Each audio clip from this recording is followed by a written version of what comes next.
Hi friends, welcome to one more mini vlog. ఈరోజు మనం super టేస్టీగా ఉండే వంకాయ ఆలు కర్రీ చేద్దాం రండి. ముందుగా ఆయిల్ వేసి హీట్ ఎక్కాక కొద్దిగా జీలకర్ర వేసి తర్వాత ముందుగా కట్ చేసి సాల్ట్ వాటర్లో వేసిన ఆలు వంకాయ ముక్కల్ని అందులో వేసి బాగా ఉడికించుకోవాలి.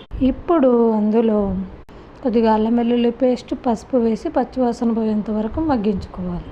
ఆ తర్వాత టమాటా ముక్కల్ని అలాగే కొద్దిగా కరివేపాకు వేసుకొని కాసేపు ఉడికించుకోవాలి.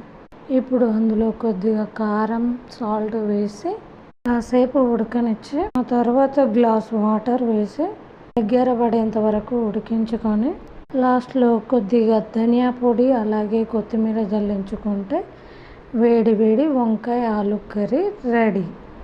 నా వీడియోస్ కనుక మీకు నచ్చినట్టయితే please like, share and subscribe friends.